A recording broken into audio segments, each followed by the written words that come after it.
another talk show series with Power to Change. We will start today's session with your host today. I am Anna Lee Chuk, and we will start another talk show series. So this is our agenda for today. We will start with a motivation for the talk show series, where we talk about power to change and what is power to change. At 11:05 to 11:25, the speaker will be sharing more about his work. And at 11:25 to 11:40, we have the speaker and the host interaction.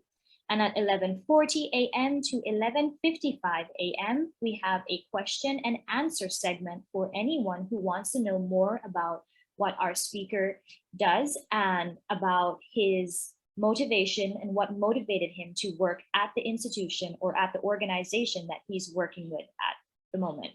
And at 11:55 a.m. to 12 noon, we will have the call to action series. So our motivation at Power to Change, we are freedom of choice, or to find your purpose, is a very important issue in our generation right now. Not just learning how to find your goal, but also to work hard on achieving it as well. We here at Power to Change, we're working towards that purpose. We're working towards pushing people to net zero and climate change actions. We are motivated and we are determined to help people to find their purpose and also to be a part of the change in helping to protect our environment as well. So what is Power to Change, you might ask? Well, I'm here to share with you a little bit more about Power to Change. Power to Change campaign is an innovative model. This campaign works to digitalize bank statements to connect to you and the energy poverty household. We do this to make our planet more sustainable by joining energy prosperity projects. At the same time, the banks that cooperate with us will not only save money by digitalizing statements, but they will also work towards reducing paper consumption, reduce carbon emission, and also protect trees that can sequester carbon. So we can improve air quality, slow down global warming, and be recognized at an international level as well.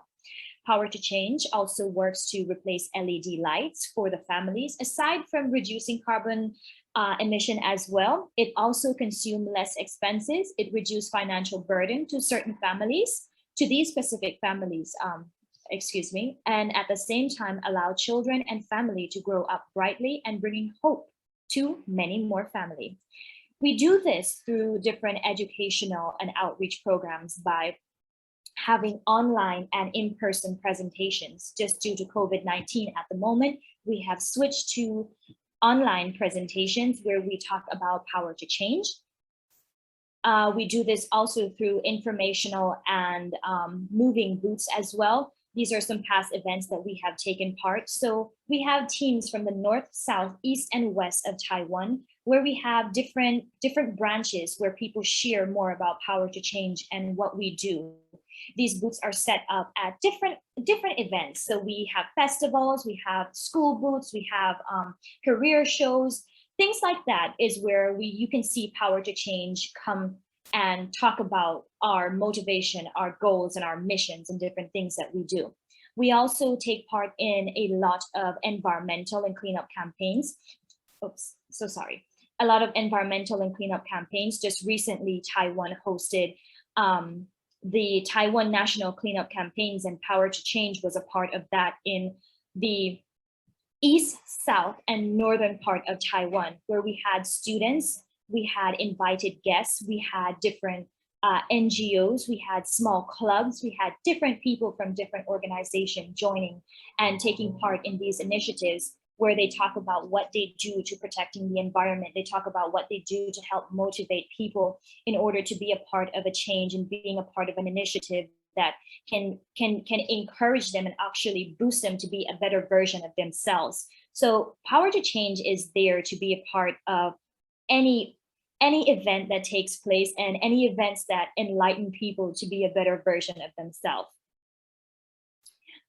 We also do talk show series every Saturday as well, where we invite people to come and share their motivation, what what have pushed them to be the person that they are at the moment. And also we invite people from all over the world to share about who they are and what they're doing at the specific moment. These are a few of our past shows that we have hosted during the last 5 months. And without further ado, I would like to welcome today's speaker, who is no other than Mr. Ryan Rivera, who is a member of Oceana, Belize, to share with us his passion, his purpose, and what he actually does at Oceana, Belize. Ryan, I will not take up any more of the time, but can you tell us a little bit more about who is Ryan Rivera? Hi, good evening here on this side, and good morning to you guys over there. Well, like you mentioned, my name is Ryan Rivera, and I've been at Oceana for 6. So a little history of myself. Before that, I was actually at a junior college right in my district. I'm from Corozal, Belize. Before working at Oceana, I was at the Corozal Junior College. I was in charge of the laboratory practicals for biology and chemistry. And on a side, I used to help co-moderate the environmental club. For quite a while, I was very passionate about making changes. And so we used to work with the young people at the junior college to planting initiatives, spread awareness in the nearby and in primary school, so that we inform the kids from young about how they can make changes in their lifestyles and have a positive. We also had little projects like how to reuse certain items to remove it from trash piles, right? For example, tires as filters, and how to do some sort of backyard gardening. So prior at Oceana, I was doing some work and some cleanups as well. And then an opportunity for Oceana, and I decided to go there and have a wider impact. At the school, we were very much involved in the district. Oceana, it allowed to elevate that platform and have more of a national impact. But to be honest, will be more about me. I in Corozal. I'm originally from a village, San Joaquin village. If you ask any San Joaquin villager, they will tell you that San Joaquin is the capital of Corozal, just putting it out there. But from young, I've been exploring my backyard, meaning the cane fields, the ponds, the lagoons, we have in the area. So that was actually what started to get me involved, and I was involved in scouts as well.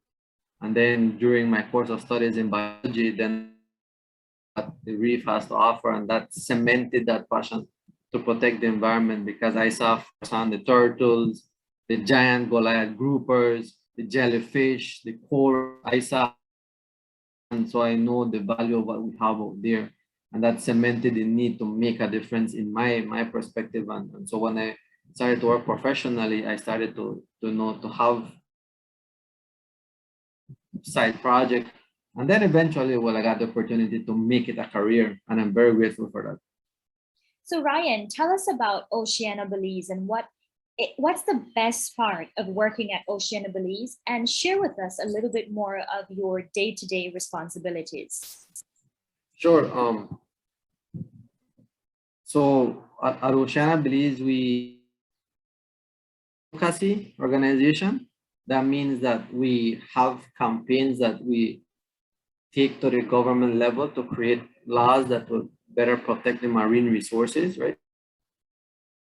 5 areas in which we work, which want to reduce overfishing, reduce bycatch, protect habitats, increase transparency so that people know which decisions are being pollution, right? And the way we operate, like I said, we're an advocacy organization. We take the available science and inform the people at the grassroots and launch a communication strategy that will show the government or the leaders, that these are things that need to be done, and these are things that big support. As all of us, particularly in Belize, were very much tuned in and tied in to the coast, to the marine resources. I mean, every Easter, you know it, and every Easter, fish people want, then they need seafood. So because of that, correct. Because of that, we want to protect these marine resources, and that's the way we've been working, right? Like I mentioned earlier, one of the best things for me is that I've gotten to the opportunity to take what was a small side project, because now what I do and the work that I do helps achieve national campaigns that bring a national level of protection and impact, right? Yeah. I can tell you that I was part of two major victories for the organization, which is the moratorium on offshore oil and the ban on nets. That they had achieved a ban on bottom trawling, so there's no bottom trawling in our waters. And with that, we have protected our exclusive economic zone from trawling, oil, and gill nets, right? I was part of two of those victories, so that's what motivates me, because my work directly contributes to a national outcome, right? To some about and something that will have a national impact. Yeah.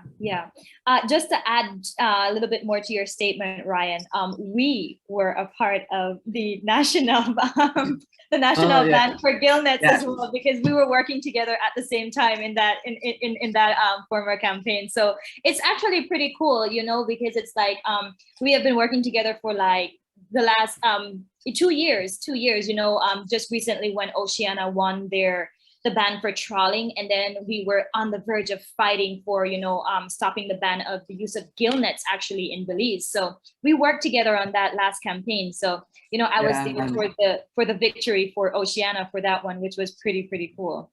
And so and firsthand, and Ali, how in work to get the people informed about the topic, and how the people supported it, because they realize that this isn't just a fishing gear. This is something that can have on species beyond fish, right? And can can have a negative impact in depleting fisheries.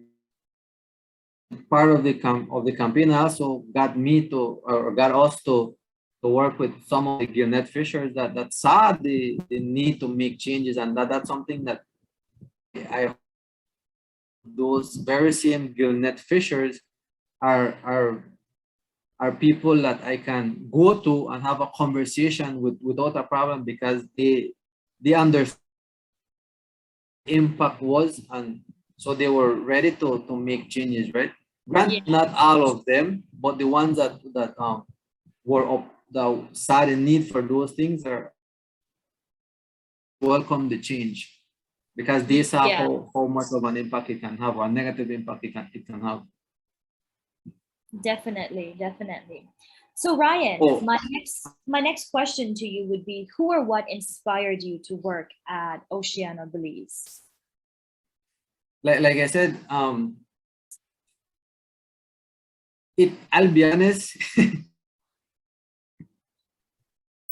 that was one of my main goals. But when I saw the opportunity and I weighed out what I can achieve and how I can use what I studied for, I realized that this is a good opportunity. So I applied to work. Like I said, at the Paraguay Junior College, I was doing and working in the environmental club, and what I used to do with the environmental club, eventually end up doing at Oceana, but at a bigger scope, right? Yeah, a larger scope. So when I started vacancy, I realized, let me and from then, well, I was happily offered a job, and I took it. I jumped on it. And like I said, part of what I was already doing environmental, my daily routine, right, which is presentations at schools, cleanups, represent the organization in important meetings, get people to make change. And this right now, it's getting done organizations and councils to commit to make changes to reduce the single-use plastics. Also work with fishers and restaurants to learn about our projects right now that wants to better fisheries management by getting people to fish to ensure that they source their fish sustainably with the fisher and their consumers, because and you know it, Annalise, sometimes that the fishers can't sell their fish, but then when you visit the restaurants can't buy the fish. And so this project is the idea behind it is to create a direct connect and at the same time make the process more sustainable and help generate information needed to make better decisions. Yeah. Talk to fishers again and restaurants and see if they're willing to learn more about this and train them about sustainability, about how they can know where they're sourcing their fish, how to identify fish fraud, how to identify the skin fillets, what are the fisheries regulations, size limits, because sometimes restaurants genuinely don't know this sort of counts or what type of fish they're giving them. Sometimes they buy fish fillet without the skin patch, and that is technically illegal. Yeah, it is. So the idea is to about these regulations, and also work with the fishers to help remind them about the regulations, and if they're willing to be a part of the project, they can also be a part of the project and create that connect with the fisher and the restaurant so they can supply. And there isn't that situation where the fisher can't sell but the restaurant can't buy either, because there would be a direct communication or a direct line and that would, in a nutshell, resume my daily activities and why I joined Oceana. Like I said, it offered me a bigger platform and side project would then become a legit career. Yeah, definitely. Working with Oceana, it's like a surprise every single day, because it's like we get to do a lot of outreach and educational projects.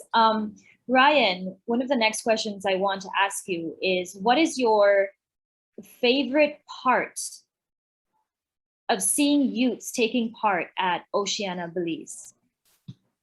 When you take part in these outreach and educational projects, like what is something that inspires you to, see youths change from like the level that they are right now to, want to be able to participate in different, environmental activities taking part in Oceana Belize? My favorite part has always been young individual understand something, and then coming from, like I said earlier, the junior college, and I'll use this as an example. Even though junior college, there was one moment that I always hold dear, and a young lady that wasn't knowledgeable on how to use a microscope, and apparently other people had tried to teach her. She came up to me and she thanked me because of the way I got them to use it, and my strictness, to be honest, and my tips and tricks on how to manage a microscope. She learned how to use a microscope, and she was, and you the level of happiness in her face, because she achieved something that she couldn't do before. And that's something that I hold dear, and that's something that I see in the young people as well in the conservation area working with Oceana, because sometimes they don't know much about plastics, and then after we engage them, they learn, and their whole mindset changes, right? because they start to look at things differently. And that's what I appreciate the most from the young people, because they're able to look at things differently, and they're able to realize, you know what you're telling or what you're saying, it makes sense. Because sometimes people doubt, sometimes people have this idea that what we're doing is a job, and yes, it's a job, like we get paid for it, but for me it's something that I like, and it's something that I've been doing before. And getting young people to kind of pick up that and also start to question a lot of other things and practices they had before, that's my favorite part, because their whole mindset starts to change, and little by little they start to adopt changes and make changes. And that's something that even within my family I like, because I've seen changes in some of my relatives as well, that they now question what they're purchasing when it comes to items at the store, like single-use plastics or alternatives are. Yeah. And change. Some people have even gone and changed their practices, and they carry around now their reusable items, their bags, right?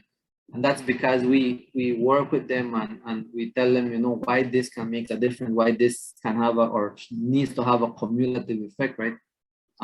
And so they start to look at things, and seeing these young people learn and adapt and look at things differently and be a part of the solution is what makes me happy. And that's something that I will always hold dear, seeing how they learn, the learning process is something that I like. Yeah, I know every time we say like we have like achievements and we're reaching up the ladder, but while going up the ladder, we do have a lot of challenges taking place, a lot of challenges hitting us left, right, and center. If it's not from the local community, it's from the government. If it's not from the government, it's coming from somewhere else.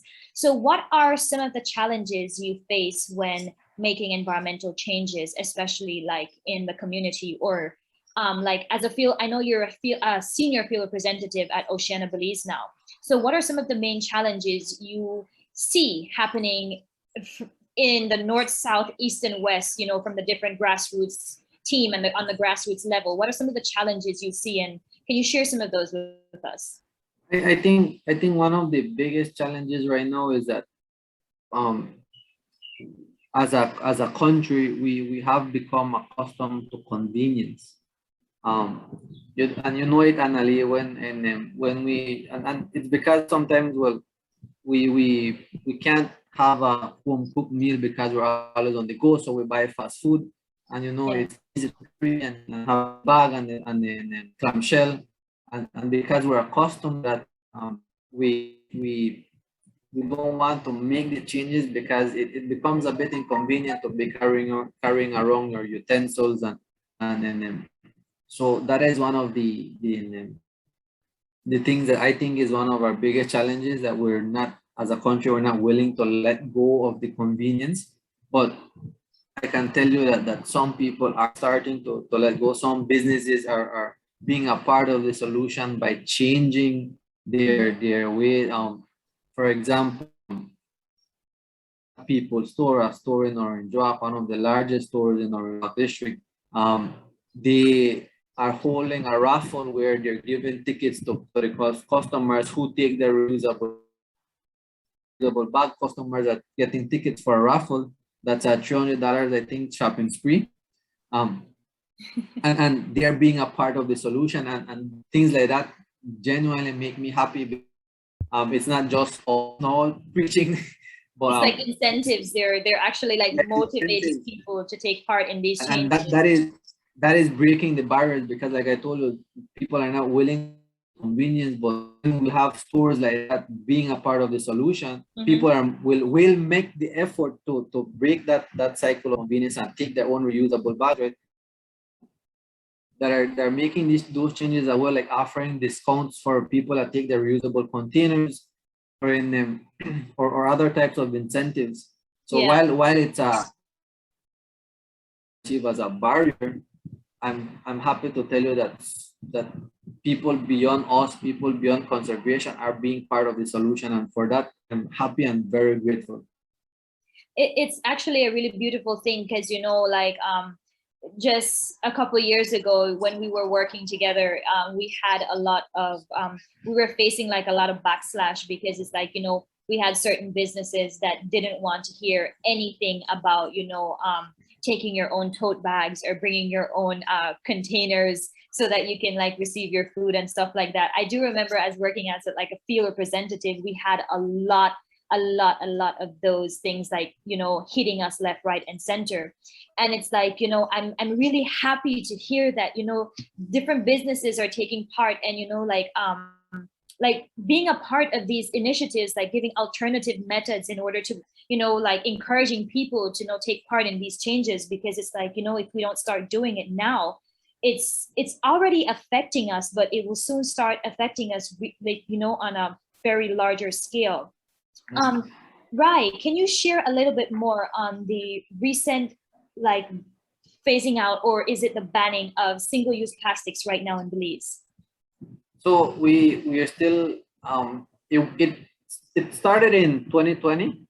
Yeah. But nobody predicted a pandemic, so that created a lot of delays in everything across the world, right? Yeah. And then the implementation of the phase out of single-use plastic was one of those things that were delayed. So while it started in 2020, it didn't get finalized until March this year, right? But it's still, I guess it's something that we can call, it's still in an infancy stage when it comes to implementation or enforcement. And you notice, Annalie, that sometimes it takes time for enforcement to really kick in. Yeah. But I can tell you that that's a lot of people are starting to take their own bags. Some stores are no longer giving bags. Some stores are looking at alternatives. And because it's a new law, there are some questions as to the genuine alternative. So that's why we are trying to work with the if you could put we're trying to work with different companies to make the commitments, and at the same time companies, individual organizations, we're trying to get them to redefine print, right? Get them to learn how they can identify actual alternatives, because sometimes we are misled by the big bright label, and when you look at the fine print, you will see that the products are actually made of the regular plastic polymers. They just have some additives that allow it to break faster. So we're also working with people to have them, you know, identify the real products, right, the real alternatives. But mostly we want that idea of convenience of single use to change to, you know, to more reusable, to taking their tote bags, to taking their containers.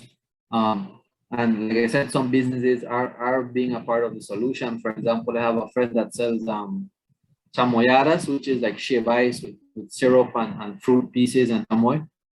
And if you take your own cup, they will fill it for the same price as if they had to give you a disposable, right? So if you take your own cup, you even if it's a bigger one, you will get it for the same price filled up. So a lot of people take the cups, right, which are bigger than the cups that she uses, but it's an incentive for people to take their own cups, right? And again, People's Store is offering the incentive for the raffle. But like I said, we are working with the general public and schools, companies, to get them to learn how to identify the actual alternatives. Some of these alternatives that we're seeing in the market, and again, it's because the light's in its infancy stage. They're not really and truly alternatives. They are just mislabeled or greenwashed. Sorry, they're greenwashed plastic items that are being sold as something they're not. So we want the people to learn how to identify them, right? And that is something that we're working on. But we're very happy that the law is implemented and is in place. We're very happy that it happened, because it's a first step. Now it's just to ensure, you know, that it is implemented adequately and enforced adequately, right? Yeah. But so to give a context of what's removed now or should be removed from the market is the shopping bags, what we call it t-shirt bags, the forks, spoons, straws that are made out of plastic, the plastic plates, cups, trays, the foam clam shells, the foam trays, foam cups. Those are all removed from or should be removed from the market. They're no longer allowed in the country, the importation, unless and I must say that unless there is a valid reason, for example, for medical use, Oh, or for the food packaging sector strictly, food processing. Some of these items can be allowed to be imported, but they have to apply for that exemption, right? But when it comes to the common use, which was the food sector and the to-go idea, that is no longer being allowed, right? So only for two specific reasons, some of these items can be imported, but for the general use, which is the to-go items, they're not, right? And they are officially phased out. Now it's just to ensure, that it's the implementation and the enforcement is adequate. that's really really great to hear.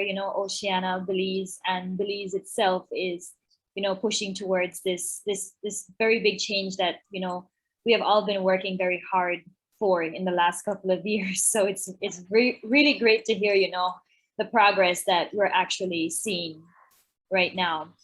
So Rai, to end up today's session, I want to ask you one last question. What advice for people, both young and old, who are struggling to find their purpose or who are struggling to, push forward to make a change or to do a difference? What advice you have to them? Start small.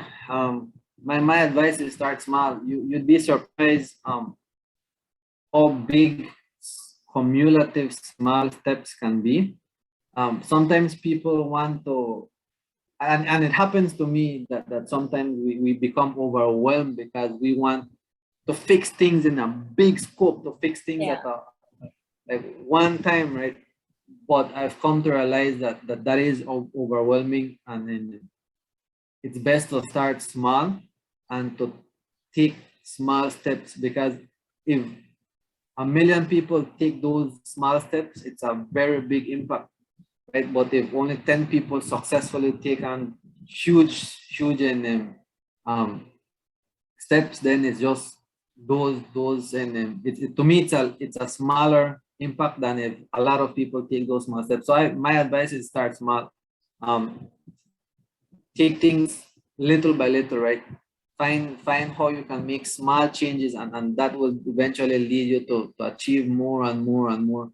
And if for some reason you face hurdles or you face some kind of barrier, don't be discouraged. It happens to everyone. It's part of the learning process, right? If you make mistakes as well, take it as part of the learning process and reflect on it, and move forward, right? And all the little achievements, eventually they tend to accumulate, and you can enjoy them because they will eventually become your own, right? And I think as well that even though people are in them sometimes struggling to find their purpose, if they would sit down and reflect and look at all the small little things that they have achieved, they would realize that that there is meaning in what they have done, and they already have a purpose. They might just need to fine-tune it, right? Yeah. So guys, don't ever take yourself for granted. Tiny steps push forward to big achievements, and just take it one step at a time, like our guest Ryan Rivera is saying. Take it one step at a time. It's small changes push up to big changes. Is there anything else that you would like to add, Ryan? I would like to add or ask, is this the time for the call to action? And not as yet. This is also time Okay. for you to give us any last advice or any last, you know, motivational words that you would want to leave with us. Um, I one thing that I've come to learn, or a saying or a phrase that I saw, and I like it now, and I used it for a recent speech, for graduation speech, is that it's up to you if you want to be an egg that hardens in boiling water, Mhm. or if you want to be a potato that softened in boiling water, if you want to be the coffee that changes the boiling water into something with a nice flavor and a beautiful an exquisite aroma. So it's up to you how you react to uncertainty, right, or to difficult times. If you want to harden, soften, or if you want to change those difficult times, right? Yes, yes. It's a very beautiful quote. And thank you very much, Ryan, for this very motivational speech. And thank you for sharing with us, you know, about Oceana Belize and who and what is Oceana Belize, and, you know, their campaigns that they've been working towards, you know, making the environment a better place. But we will go into our another segment, which is questions from the audience. Q&A. So if anyone has any question they would like to direct it to Mr. Ryan Rivera. Oh, we have a question here from Mr. Matt. He said, thanks for the interesting talk, Ryan. I'm curious, have you seen the film Seaspiracy? Seaspiracy. If so, could you share your perspective on it? I can give you my personal perspective, like as somebody who studied biology, right? While industrial scale commercial fishing is having a huge toll on our fish resources, I believe the film is oversimplifying the solution, because it's not considering a lot of people that depend on small scale fishing. So, and taking Belize, for example, we're not a large fleet of fishing, or we're not a large fishing fleet, right? We don't do industrial type of fishing, right? And when they oversimplify and say, well, everybody needs to stop eat fish, it can have a negative economic effect on small developing countries like ours. Export, for example, Europe, right? Simplifying a solution, everybody stops eating fish, and it puts us, and trust me, when you go and you start with the fishermen, you'll know how much it can if people stop eating fish, right? So while I understand why they make that it is oversimplifying the problem. It's not as simple as, you know, well, we all have to stop eating fish, and fishing are the problem, because the industrial ones are a huge problem. But when you stop fishing completely, then you put developing nations and the smokers in a to have it may not, and when you're being real, there's no guarantee that those large scale industrial fleet will stop fishing regardless, right? Because when you look at the other side of the coin, some of those fisheries resources are not necessarily used for food, for human consumption. Some of them are used for animal feed. So it's not as simple as, you know, well, we need to stop eat fish, or we need to go vegetarian. Mr. Matt So what? Yes, I saw. What do I see as some possible solutions? It's quite a complicated scenario, to be honest, and that was why I didn't much like the Seaspiracy, because it kind of oversimplifies the the issue, and it's not as simple. But some things that that can help, for example, transparency in who is accessing those resources, who is exporting to, and what they're exporting. That level of transparency can help identify, which fleets or which countries are actually part of the problem, right? And that's something that we advocate for, transparency specifically. And then sometimes some of these fishing fleets have what they call subsidies. So putting an end to some of those government subsidies for those fishing fleets could also help lessen the number of fleets that are out there causing these problems, because some of these are, the main problem are the industrial type, the large scale type of fishing, and some of these are operating on subsidies. And if you would remove some of these subsidies, then you would kind of lessen those. And they also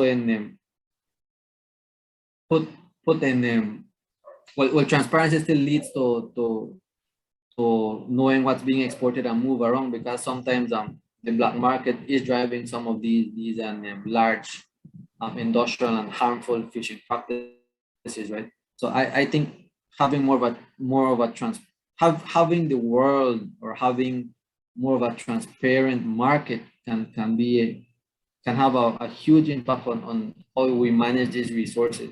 Because when we lump all the fleets into one, you're going to have a negative impact on small developing countries like ours, when it's not us who are causing these big issues. But that's again my personal opinion. Thank you very much, Matt, for really I like the question, by the way. really good question. Do we have any more questions from our audience? Anyone else would like to ask Mr. Ryan anything regarding Oceana Belize, or anything regarding his talk show series?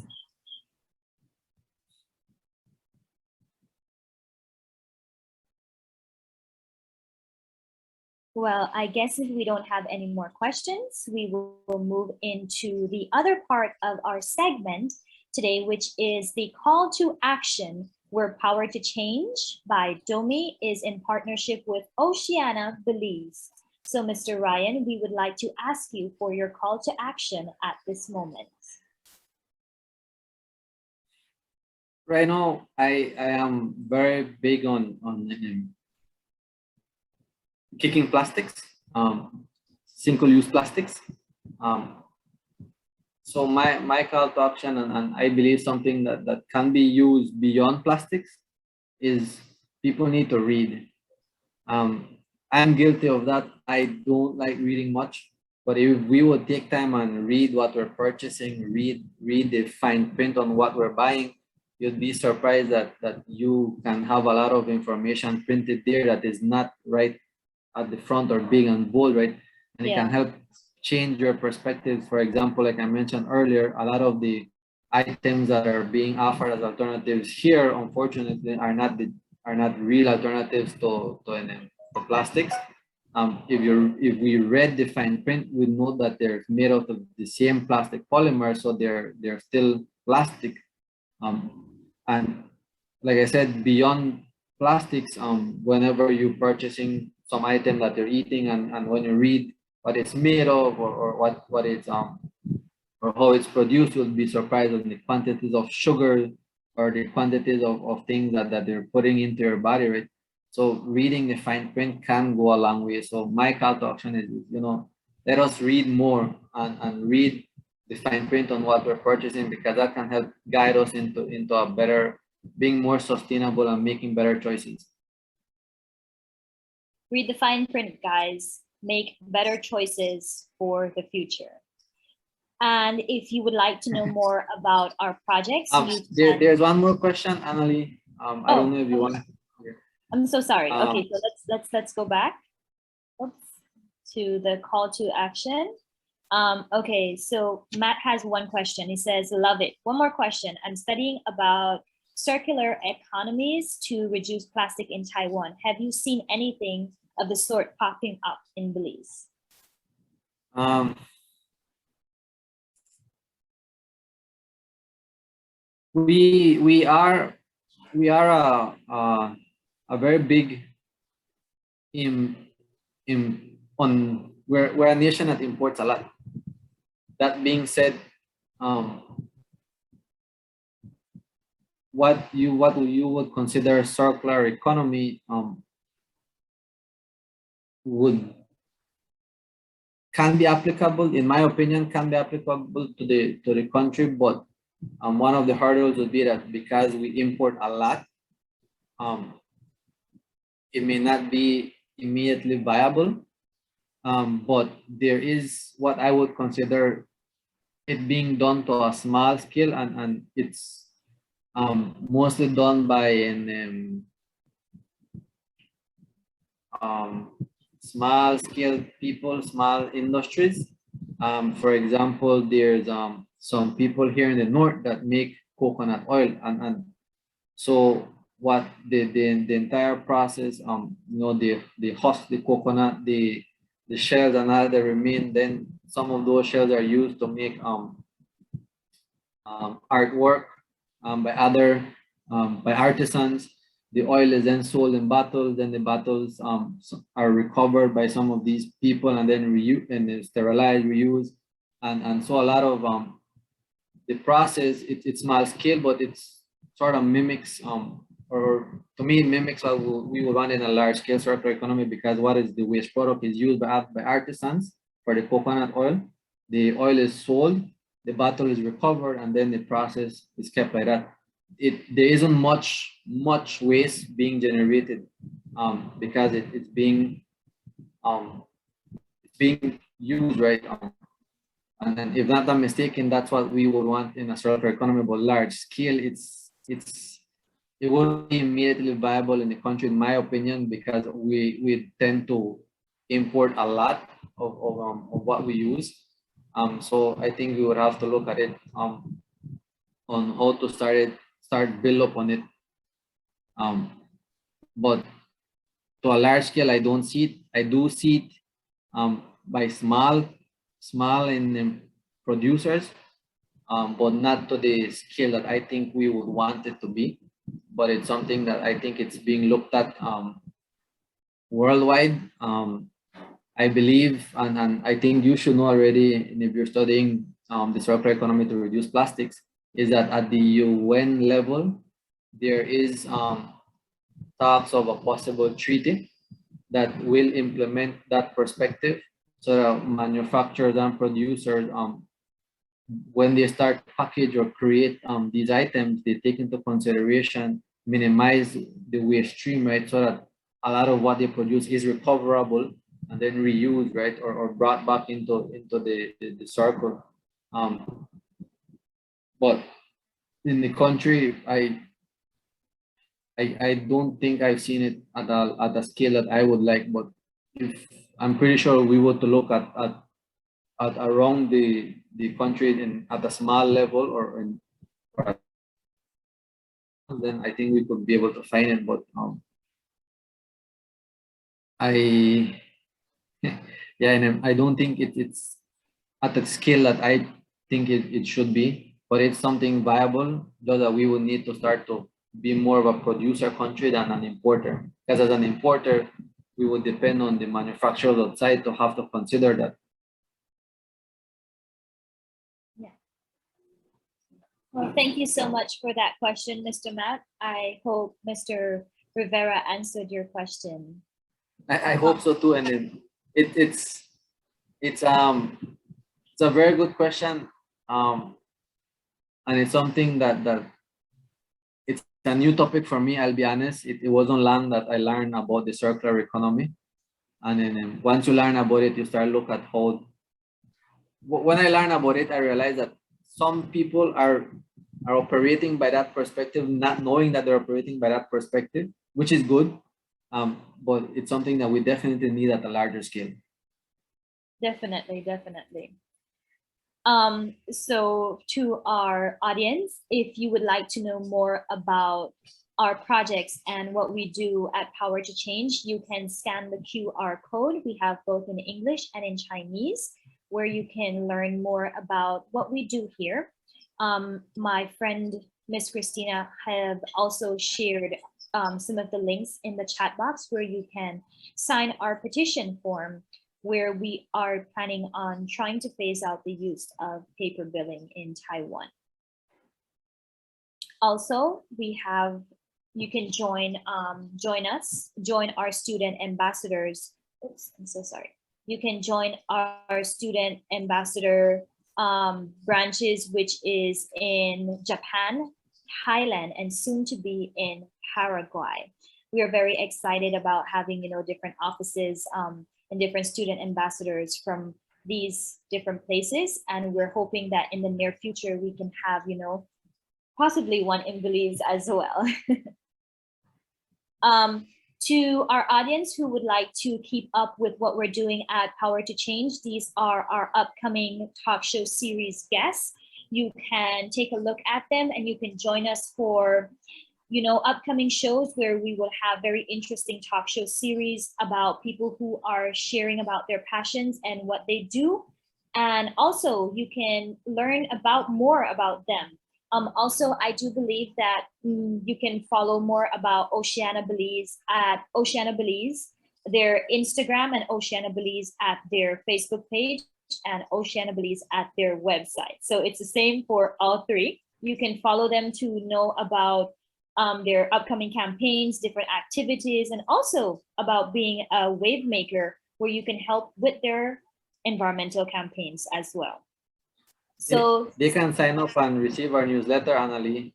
So we do send a newsletter via email that will keep them on the loop on all the things that are happening, activities, presentations, DIY sessions, training sessions, and all the relevant information that they may want to know, and they will receive it in one newsletter. So they can visit and sign up to be a wave maker and stay updated.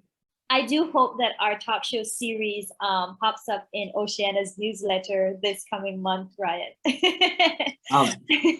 Definitely, if we could get a good picture or in because it will pop up, but a good picture will make it pop even more, right? Definitely, we will have a picture.